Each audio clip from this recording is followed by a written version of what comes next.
Estaremos a falar hoje de mortes prematuras. O que é que será uma morte prematura? O que é que nós poderemos considerar que seja uma morte prematura? Aquilo que nós consideramos que é uma morte prematura, poderemos dizer que é uma morte da qual não estávamos à espera, que foge dentro dos parâmetros da sociedade. A verdade, porém, é que a espiritualidade encara este termo de uma forma diferente. Dentro do âmbito da espiritualidade não haverá uma morte prematura, haverá uma morte de alguém com uma vivência maior de idade ou com uma vivência menor de idade. De qualquer maneira, é assim que Allan Kardec, na obra O Livro dos Espíritos e também no Evangelho segundo o Espiritismo, aborda este tema. Confrontamos-nos com ele no dia-a-dia e merece-nos, de facto, uma reflexão.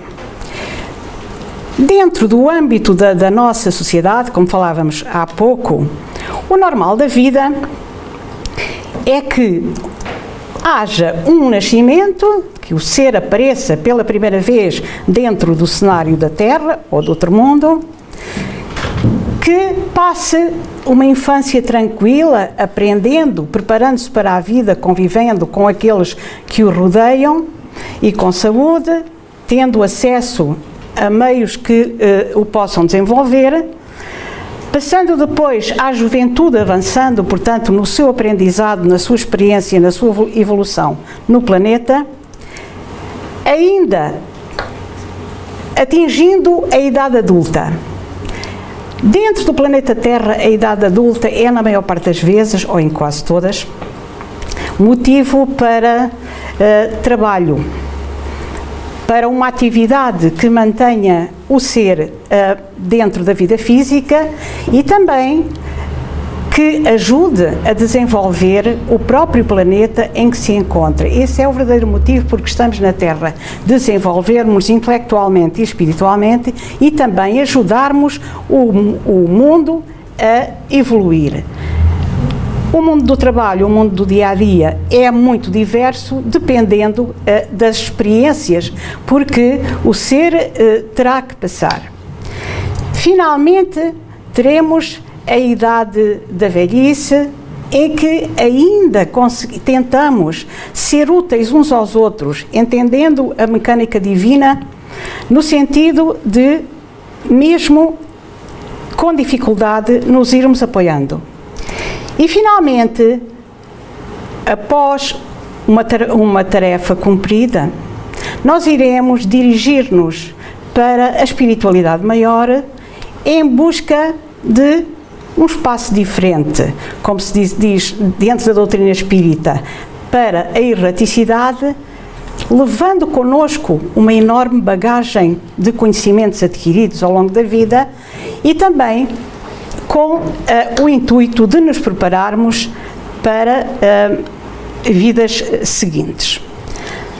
Dentro desta linha de pensamento, quando uma vida termina, diz-se, de um modo geral, dentro da sociedade em que estamos integrados, que se segue um espaço de repouso para o espírito, para o ser.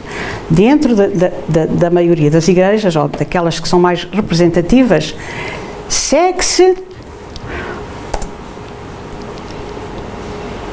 o descanso eterno, que nós não sabemos assim lá muito bem o que é, mas é assim que se diz. Vem aí o eterno descanso. É a expressão utilizada dentro das religiões. Já para não falarmos no céu ou no inferno, no juízo final e por aí fora. Assim sendo, o eterno descanso, a avaliar por esta carinha que está aqui, é uma enorme chatice.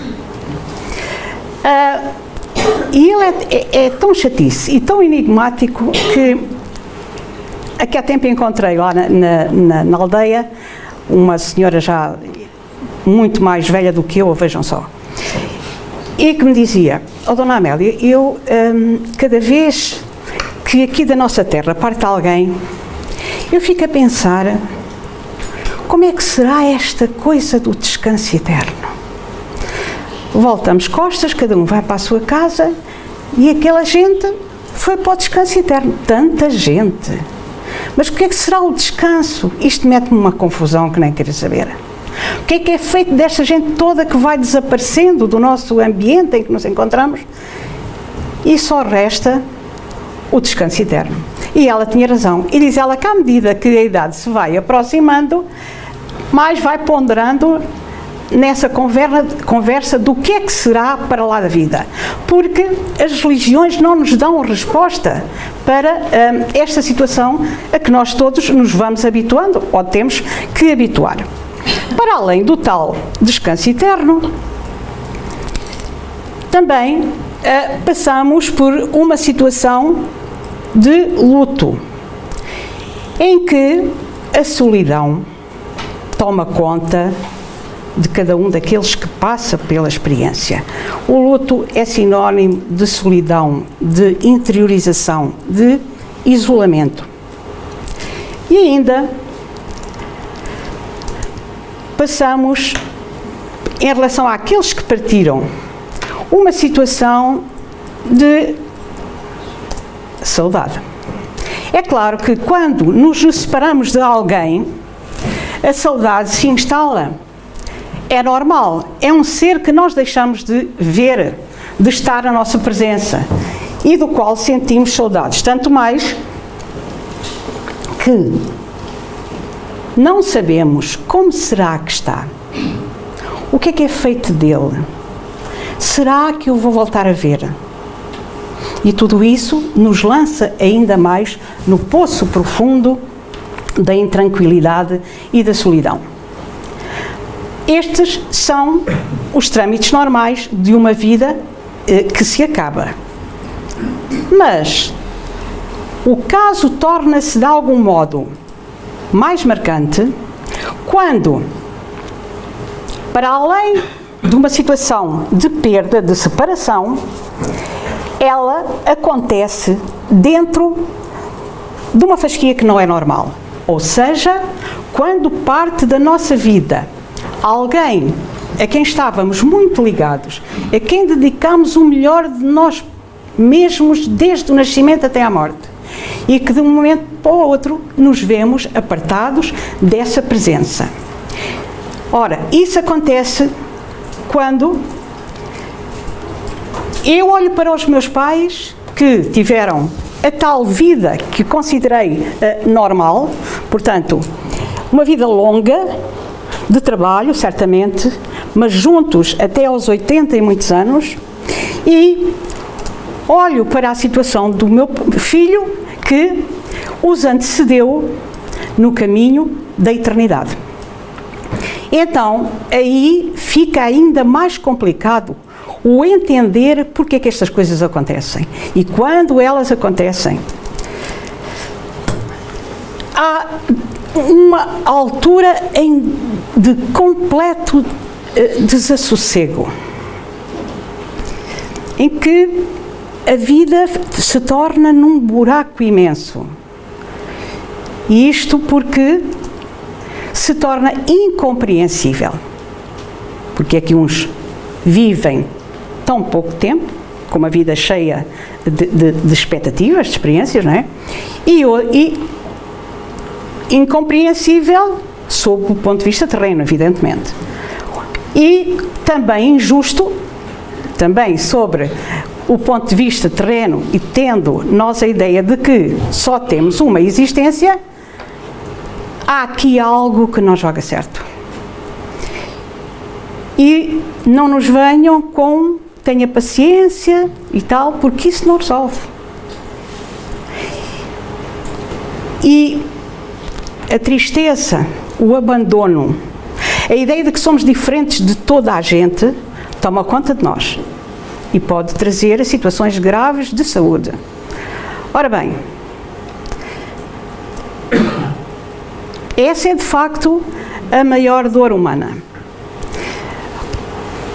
Um pai ou uma mãe, evidentemente, verem partir um filho deste mundo quando, como eu disse, a vida dele estava cheia de expectativas. E aí teremos que reorganizar todo o nosso software mental. Aquilo que para nós tinha uma importância, digamos que gradativa, passou a ter uma relativização diferente. A vida muda. Nunca mais volta a ser aquilo que era antes. As preferências, os conceitos, as prioridades, o modo de ver a sociedade de uma forma geral muda para sempre. Então há que reorganizar todo um modo de pensar, porque aquele que tínhamos até ali falhou. Não fez sentido. Não nos aguentamos dentro da estrutura de vida. E somos olhados pelos outros, muitas vezes, como uns coitadinhos. O que ainda vem a agravar mais a situação. E então perguntamo-nos, e onde é que está o amor de Deus? Porque uma coisa nos ensinaram desde o berço, é que Deus ama-nos e que só quer o nosso bem. Então alguma coisa não bate certo aqui. Mas o exemplo de que esta é a maior dor, temo-la na mãe de Jesus, quando recebe o filho nos braços, e encontramos esta estátua, como sabemos, no Vaticano. Então,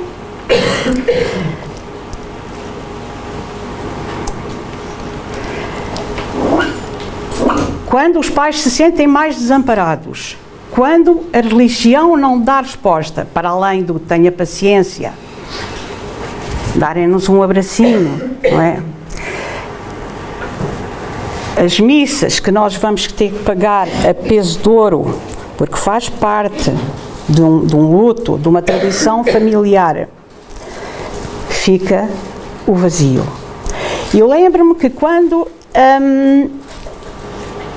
fizemos o funeral do meu filhote, dizia para uma das minhas irmãs ainda, quando vínhamos do cemitério, agora como é que vai ser? Eu sempre fui mãe de 2 filhos. Agora não sei como é que é ser mãe de um filho que morreu. Nunca me tinha visto, claro que nunca me tinha visto, em semelhante papel. Eu agora sou uma pessoa diferente. Como é que eu vou reagir, como é que eu me vou integrar dentro desta situação de mãe de filho morto? E a minha irmã dizia-me, vais conseguir. Se tu conseguiste ser mãe dentro de um plano normal, também vais conseguir a partir de agora, e as coisas vão correr bem, porque tu vais te integrar numa nova escala da vida humana.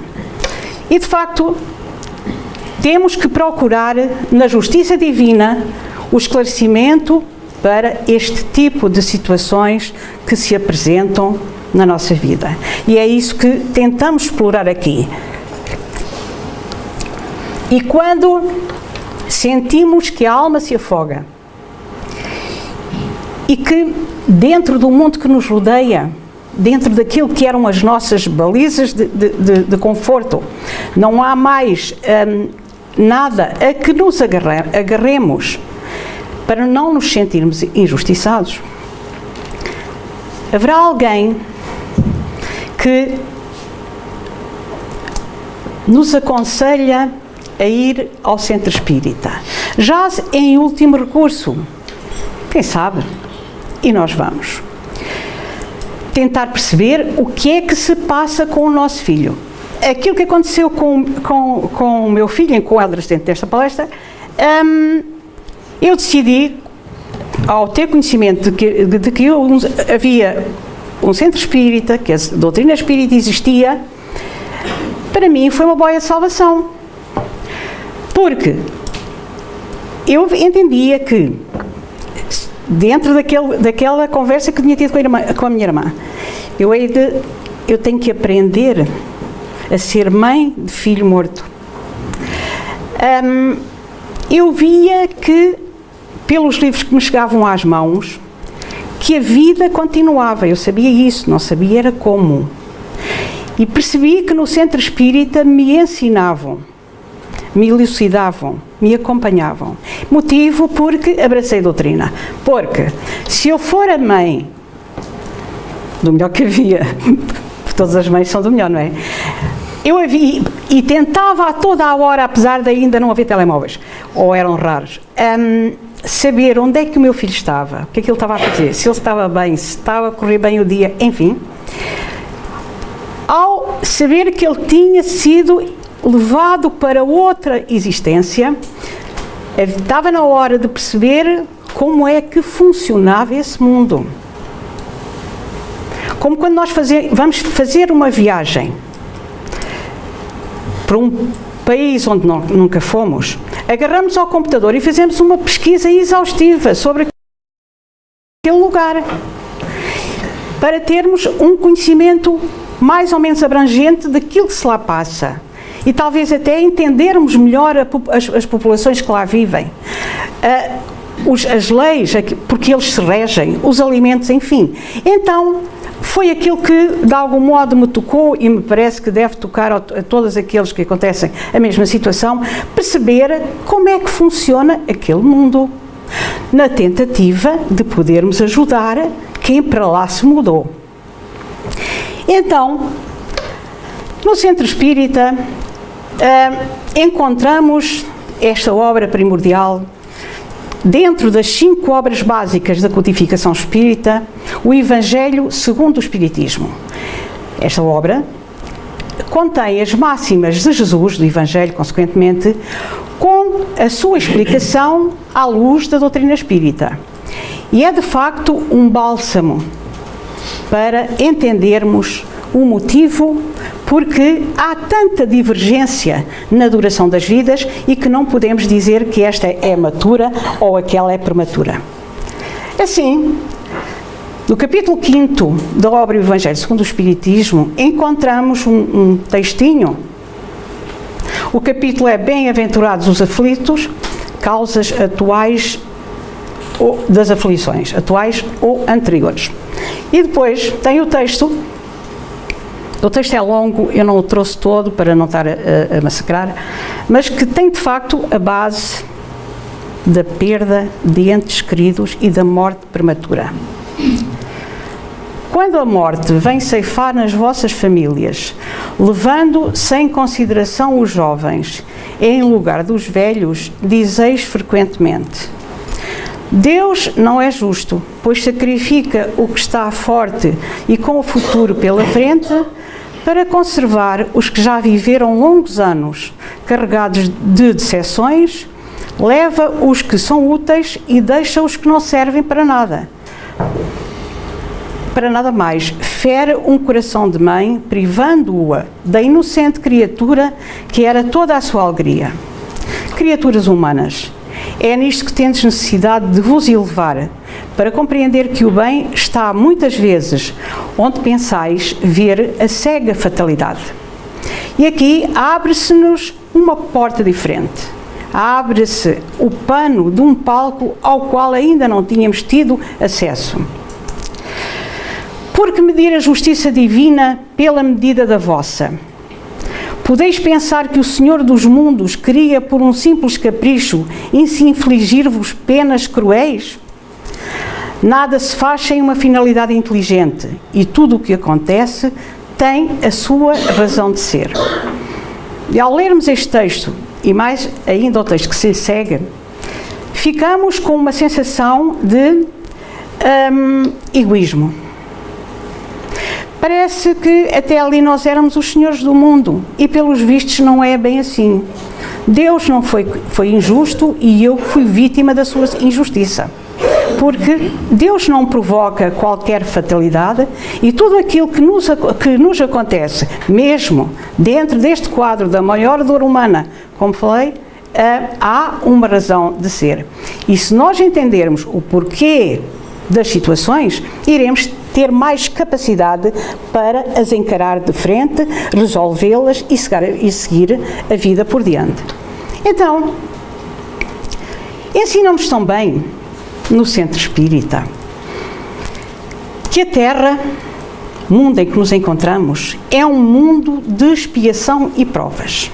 Isto quer dizer que há mundos mais inferiores do que a Terra, mais inferiores à Terra, e há mundos superiores à Terra, no que diz respeito a bem-estar, a felicidade daqueles que lá habitam. Dentro do mundo Terra, aqueles que aqui estamos a passar por expiações e provas, e vamos-las vivendo ao longo da nossa existência. A expiação tem a ver com algo que nós queremos reparar e que erramos, fizemos errado, evidentemente, na vida anterior, em vidas anteriores, em vidas, não em vida. Isto é muito importante. A prova tem a ver com situações que nós decidimos vivenciar nesta existência, de modo a sairmos daqui mais fortalecidos, mais capazes de nos entendermos, de entender os outros e de cada vez mais nos aproximarmos da felicidade para que fomos criados.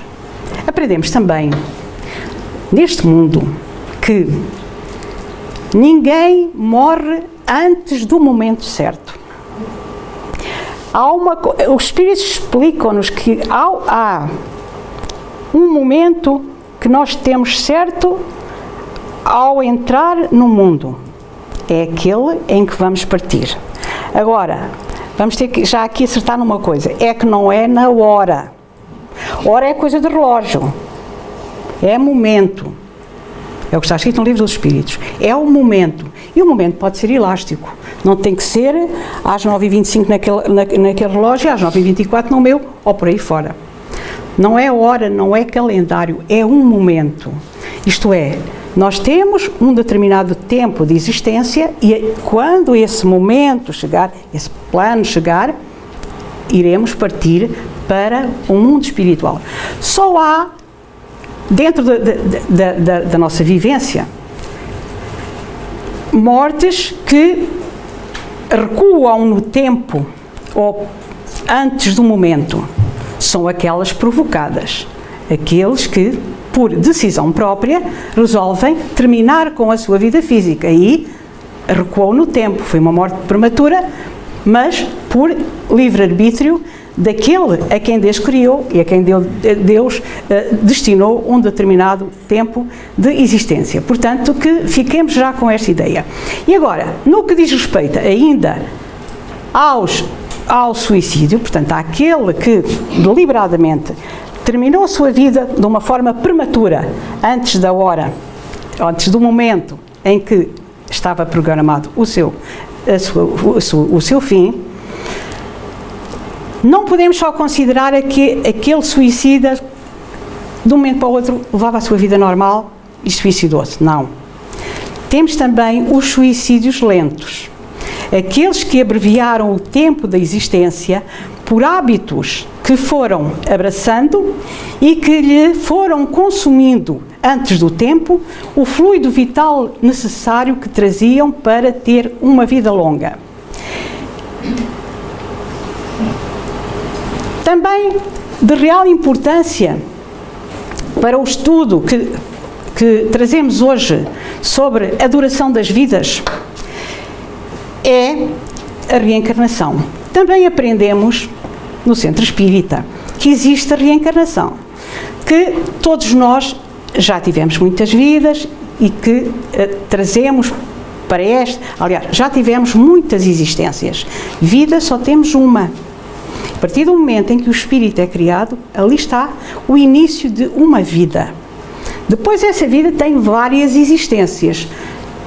Umas vezes no campo físico, outras vezes no campo espiritual. Neste momento nós estamos a viver mais uma existência física da nossa vida como seres imortais.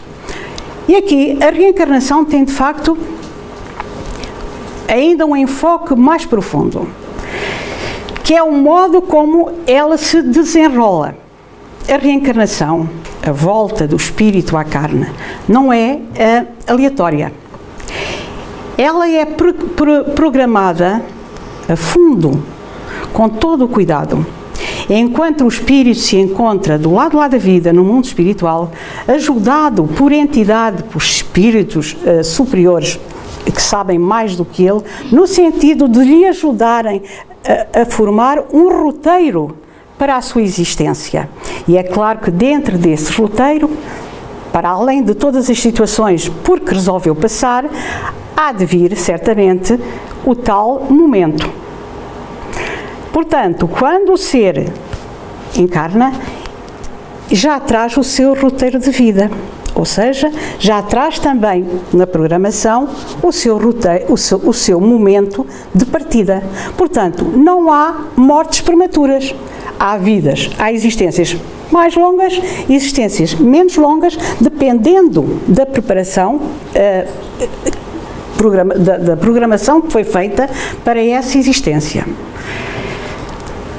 Dentro do quadro da reencarnação, e agora apertando um bocadinho mais a ideia, a reencarnação dos seres acontece por clãs. Isto significa o quê? Que são mais ou menos os mesmos espíritos que se juntam na Terra ou noutros mundos para fazerem a sua evolução. Já se conhecem de outras vidas, de um modo geral. Mas, de um modo geral, são sempre os mesmos espíritos que se juntam para juntos caminharem a sua etapa de vida e se lançarem numa espiritualidade maior. É por isso que, muitas vezes, aqueles com quem nós lidamos, já os conhecemos de outras vidas. E ao voltar à carne, voltamos com um projeto baseado já em conhecimento de vida anterior, o que não deixa de ser muito interessante. E tem mais. Como muitas vezes a reencarnação se dá dentro da mesma família, os seres que hão de nascer num lar foram dados a conhecer, foram apresentados aos pais que os vão receber. Há autores espirituais que dizem que muitas vezes há mães que ainda antes de conceberem sonham com o filho e depois vêm dizer, fantasia ou não, que quando sonharam era assim que era a criança.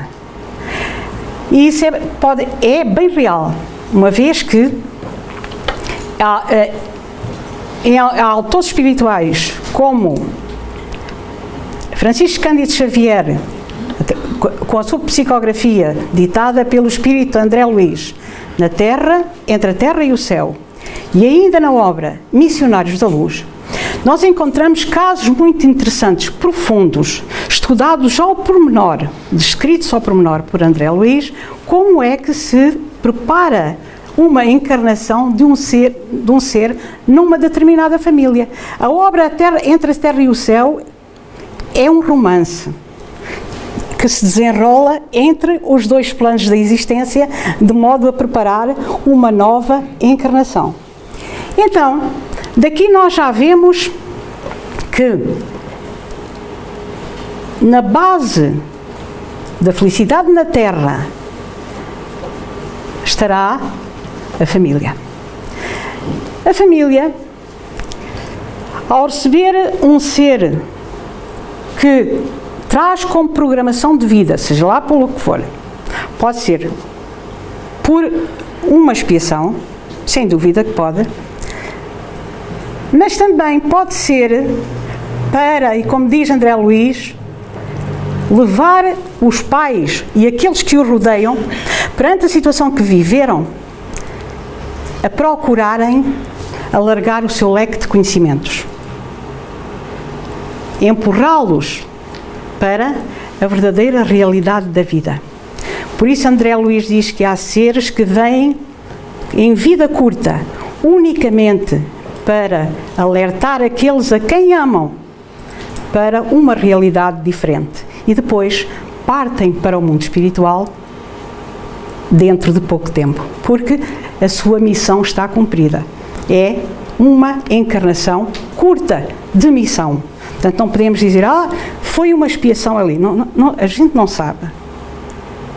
Seria estarmos a pensar no vazio. Pode ser, mas também pode não ser. Portanto, o importante não é se é expiação, se é prova, se é missão, não. O importante é que nós vivamos a situação que Deus nos pôs na frente com ânimo, com coragem, de frente e sem revolta. Isso é que é importante. E só assim nós poderemos considerar-nos que somos dignos dos filhos que tivemos e que fizemos o melhor até agora e daqui para a frente. E quando nós dizemos que o espírito precisa de sentir a segurança na família, é porque exatamente nessas reencarnações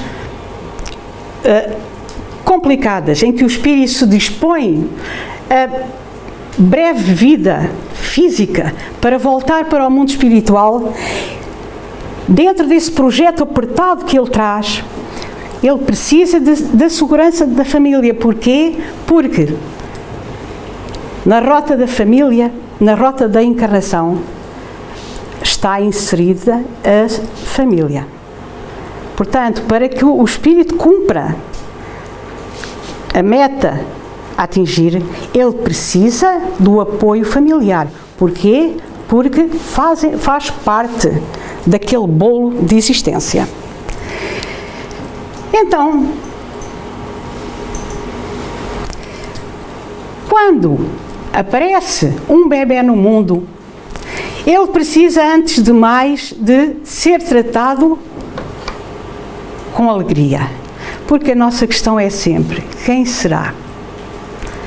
E os espíritas sabem que há alguém que vem do espaço e que os pais decidiram aceitar num lar feliz.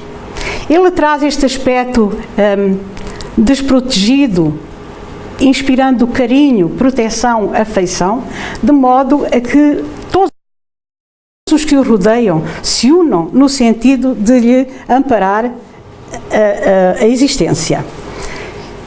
E assim, o lar continua a ser a base da felicidade neste mundo. Joana de Ângeles diz-nos que o dia em que a família nunca irá sobrar, porque ela é a base da sociedade. Então, ainda na obra Entre a Terra e o Céu, nós encontramos um pequeno texto que eu vos trouxe, que acho uma delícia, referindo-se exatamente às mães que passaram por situações conflituosas, em que a gente não sabe muito bem o que é que é de importante na nossa vida daqui para a frente. E se não tivermos alguém que nos apoie, nos oriente, faça de nós gente importante. Sabem que nós às vezes também precisamos de pessoas que façam de nós gente importante. Não é? Também gostamos disso. Gostamos de alento. E que nos digam que não é nós, olha, pá, pelo amor de Deus. Às vezes, eu lembro-me quando foi a seguir ao falecimento do meu filho, eu imagino o que está a passar. Isso é que não imagina. Não é? E a pessoa endurece. E quando se vai pelas ruas das Caldas e já passaram 20 anos, olha, posso lhe fazer uma pergunta? Diga. A senhora é a mãe de fulano, não é? Ai, Deus. As pessoas são de uma insensibilidade que transtorna. É só porque sim. E há pais e mães que vêm ao centro espírita tentar perceber o que é que se passa com os filhos que partiram para o lado lá da vida, na flor da vida. Porque é que aconteceu? À procura de alento. E vêm, como se diz na gíria, de cascos de rolha. E quando nós lhe perguntamos, ouça, mas lá na sua terra tem um centro? Não podia ser. Porque toda a gente nos conhece, nós já estamos tão marcados. As pessoas acabam por se sentir estigmatizadas. Olha, lá vem aqueles, morreu-lhe o filho. É assim que nós pensamos. Esta é a dura realidade, mas é a verdade. Então, ter na ideia que não somos nenhuns desgraçadinhos. Foi-nos dado uma missão a qual nós aceitamos. Porque é que dois seres deste tipo, que que se iam sujeitar a uma existência não normal, se juntaram. Porque há ali uma atração, há assuntos que têm que se resolver. Portanto, uma mãe que aceita passar pela dor de ver partir um filho é uma pessoa de um grande calibre. Porque ainda do lado de lá pode rejeitar. O programa é livre, mas a mãe aceita. E o mais interessante, e que eu quis trazer para esta palestra, para que nós percebamos isto, que não somos os desgraçadinhos da vida, mas estamos inseridos dentro de um mundo de provas e expiações, encontrei este pequeno texto. Diz André Luiz, através da pena de Francisco Cândido Xavier: no campo das grandes virtudes, os pais usam, por vezes, a compaixão reedificante, empenhando-se em tarefas de sacrifício.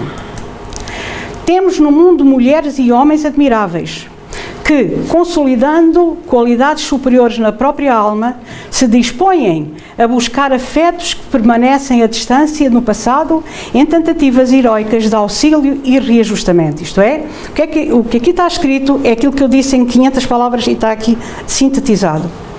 Pais e mães decidem ir atrás no tempo, a outras vidas, buscar seres a quem se ligaram afetivamente para os ajudarem numa missão de reajustamento à própria espiritualidade e à própria evolução. Então,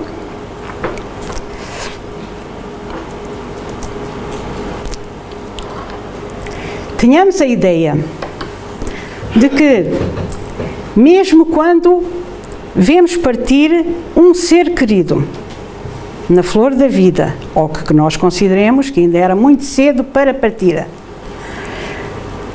que foi o nosso enlevo, o nosso projeto de vida, termos a convicção e o ânimo de pensar que não foi por acaso. Dentro de estudo de planos reencarnatórios para cada existência, aquilo que se passou com o meu menino ou a minha menina, fui eu que aceitei. E, portanto, isto faz de cada um de nós gente importante aos olhos de Deus.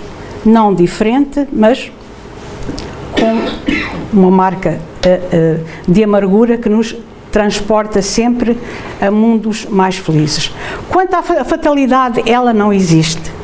A fatalidade só existe para as situações de traumas físicos, nunca de traumas espirituais. Portanto, o que aconteceu connosco no dia a dia, ou que virá acontecer ou não, porque isto serve para todos nós e não para quem já passou ou irá passar amanhã, termos sempre a ideia de que foi aceite, não provocando revolta, mas sim interiorização e busca para conhecimentos de um dia, de uma vida melhor.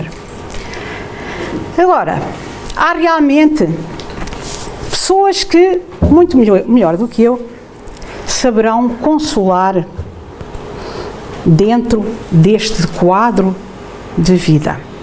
E por isso eu me socorri de Divaldo Pereira Franco, que nos traz num extrato muito curto de uma entrevista aquilo que ele considera o modo de encarar a perda de um ser querido.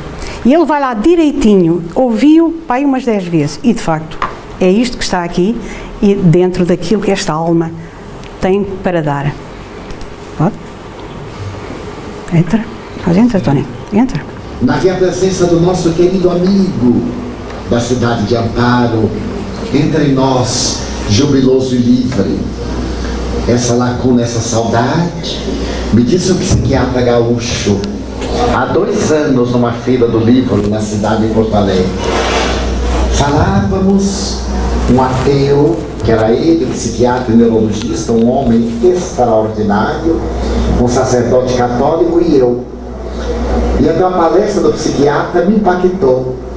Ele disse, entre outras coisas, os senhores religiosos podem consolar dizendo, eles vivem, vão reencontrar-se, mas eu não. Quando chega ao meu consultório, alguém que fez um transtorno psicótico, maníaco-depressivo ou pela dor da morte, e me diz, doutor, e agora que meu filho, meu marido, meu pai, minha esposa, meu irmão, a pessoa querida partiu, o que é que eu farei da minha vida?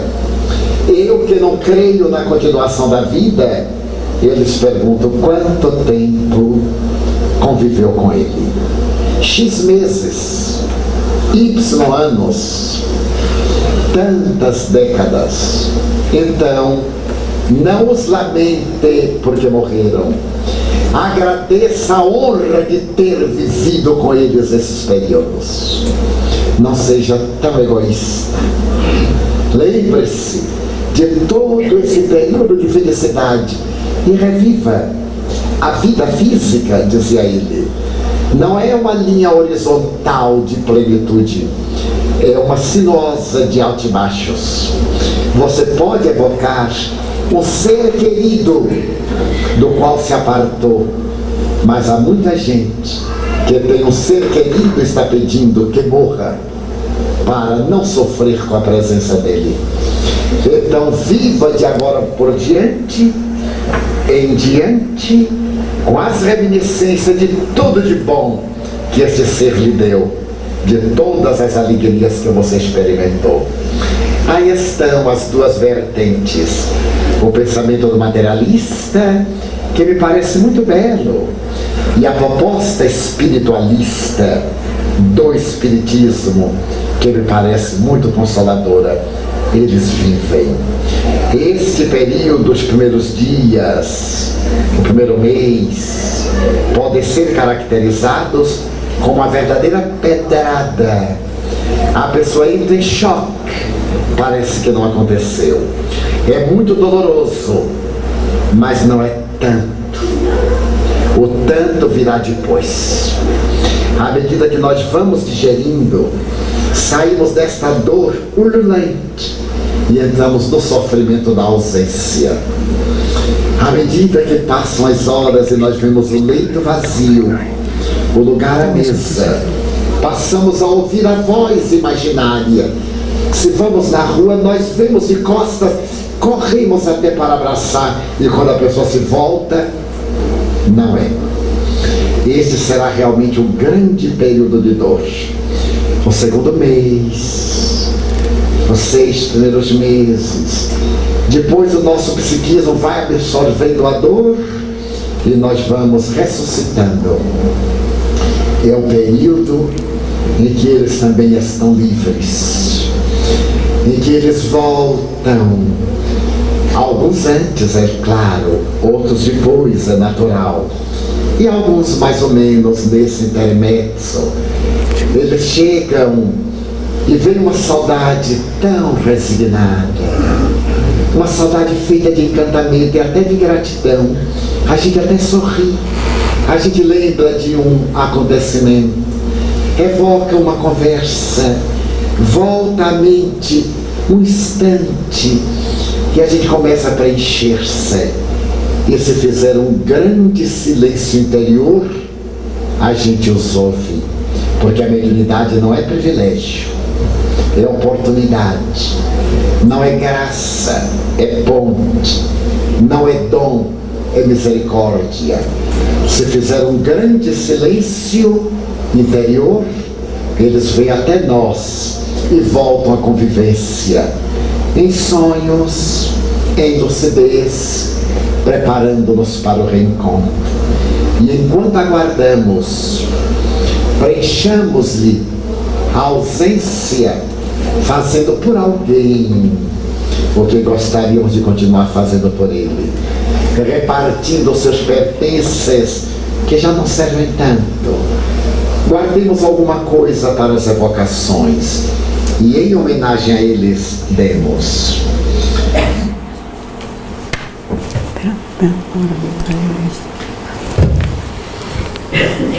E pronto, foi este o tema que trouxemos para esta noite.